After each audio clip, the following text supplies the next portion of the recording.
Hey guys, how's it going? Good morning. Welcome to my weekly astrology forecast. My name is Alex of Coyote Astrology, and this is the forecast for the week of October 29th, 2018. I decided to do my forecast outside tonight because it's a really beautiful night, and I just watched the sunset. You might be able to see it kind of in the reflection. It was a good one. But yeah, coming off a really powerful week last week, the Sun-Venus conjunction transit. What even was that? We're still kind of in that portal. Yes, last week marked the midway point of the Venus retrograde cycle. So we are halfway, and Venus is now beginning her climb out of the shadows towards the dawn. So she is now Lucifer, and we're going to talk about that. Last week was breakthroughs, breakdowns, and groundbreaking realizations. That's what Uranus is all about. It's very galactic energy. It's very celestial. There is this element to Uranus where it's kind of like an antenna to God, or a direct line to spirit. So you might have had some really, really profound insights that were out of the ordinary for your normal sort of mode of thought or normal experiences.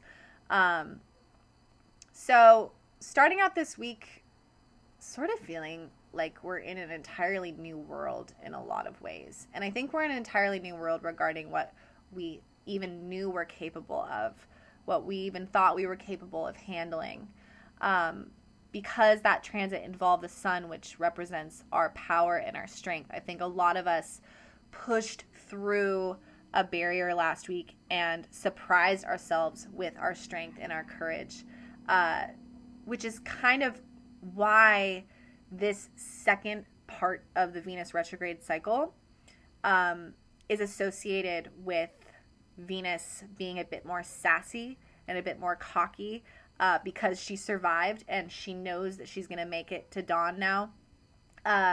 So we know we're going to make it, and now we're starting to explore the more sexual lower chakra elements of Venus and Scorpio. So we're going to talk about that. But we start out the week on Monday the 29th with the moon in Cancer, and it's going to form a trine to Jupiter conjunct Mercury in Scorpio. So that's a lot of emotional sensitivity to start the week out. Also very psychic energy. Both Cancer and Scorpio are incredibly psychic and intuitive. So it's been really interesting. I'm filming this on Sunday. It's been really interesting to be out in public today, and I imagine it'll be that way tomorrow as well. I was super cranky and kind of bitchy, honestly. I was feeling everyone's energy so much and feeling like I was so sensitive that, somebody bumping my chair or making a loud noise next to me just was really jarring and kind of upsetting. So yeah, there's like kind of a lot of sensitivity to start out the week. Then we have the moon going into Leo on Wednesday. So there's some fire. And then we also have Mercury going into Sag. Hallelujah. Praise the Lord. So this is really, really exciting because, first of all, it means that we have a planet leaving Scorpio. We still have the Sun, Jupiter, and Venus, of course, but we have one planet leaving Scorpio and going into the incredibly optimistic and philosophical and really sort of humorous sign of Sagittarius, because Sag is just out of Scorpio. Sag just went through the underworld. Sag just explored its shadow.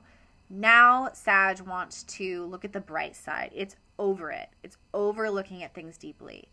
So Sag starts to try to see the humor in life's trials and tribulations. And Sag does this by going into the higher mind, getting this eagle perspective to see from really, really high up and recognizing that there is a divine unfolding of all of this chaos, and everything does ultimately work out, and we really have to laugh and we have to find the humor in all of it, and that's what Sag is really here to teach.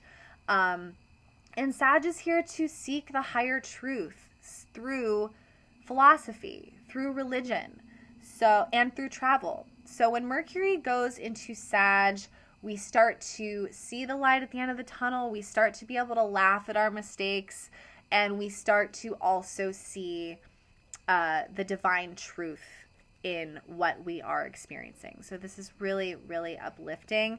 And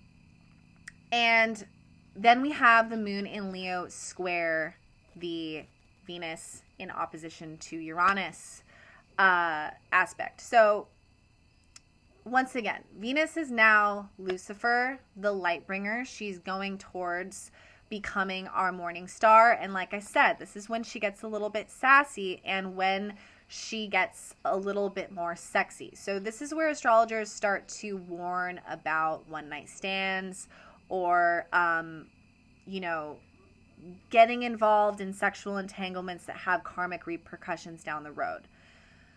What I will say about that is that it's important to remember that we're still in a very, very intense karmic portal. We're still in Venus retrograde. She doesn't go direct until mid-November, and she doesn't completely come out of shadow until, I think it's December 6th, very beginning of December. So we aren't going to be able to see things regarding sexuality, things regarding finances. Scorpio rules finances as well, until we're completely out of this cycle. So this whole cycle is about reevaluating. And middle of this week, with the moon in Leo squaring to Venus in opposition to Uranus, Uranus transits are about breaking new ground and having incredible insights regarding a situation from an entirely new perspective, but it's not exactly associated with longevity. Okay? So what I will say is that if you have met someone recently, and particularly within the last week or during this week, that you feel a really, really deep soul connection with, and I'm sure that you do, because this time period is all about karma mates and soul mates, and these are people from your past lives, and they seem strangely familiar, and they're here to teach you really deep karmic lessons. So that's real. But we won't know until Venus goes direct exactly what this relationship is supposed to be outside of those karmic lessons. So as an act of preserving your sacred sexuality, which is, again, what this transit is all about teaching, is looking at sexuality collectively from an entirely new angle and recognizing that there really are no casual sexual encounters. They all carry deep magic and karmic entanglements. Might be worthwhile approaching intimate interactions from the higher chakra points of the light body, because this last phase of this cycle is associated with the stirrings of the lower chakra, the desires, but we can't see the people in our lives clearly right now. So exploring the higher chakra centers with your partners right now, meditation, eye gazing, yoga, this kind of like white tantra realm. And then when Venus goes direct, have a fucking ball. But, to avoid your own disillusionment, this is a period of time that's associated with perhaps taking a vow of celibacy, or just being really, really, really careful that things may not be what they seem. But that doesn't mean that you can't engage. And in fact, like I said, people that you're meeting right now carry very, very important karmic codes. So do engage. Just recognize that we're in a very sensitive portal in regards to sexuality. Uranus is also associated with freedom and detachment. So again, this week, if you're in a partnership, your partner might need some freedom to go figure out something in their life, or they might be a little cool and distant for some reason, or they might be wanting something that they've never wanted before. And it's not a time to react because, like I said, these transits pass really quickly. So, and then we're going to have Venus retrograde all the way back to Libra during this transit as well, during this week. So again, she's going back to where she was before. We're re-looking at relationships with an entirely new lens. We're looking at the types of relationships that we're calling in with an entirely new lens because we're entirely different. After that freaking Sun conjunct Venus transit last week, where we really leveled up what we are calling in within partnerships is entirely different as a result, and what we're allowing and manifesting and wanting to co-create is at an entirely new galactic level. What else? Then the moon will go into Virgo. It'll oppose Neptune and square Mercury and Sagittarius. So this is a little bit more analytical. So yeah, we're figuring out these relationships. And then we will have the moon go into Libra end of the week and square Saturn. But yeah, overall, really interesting week regarding how we are approaching these relationships.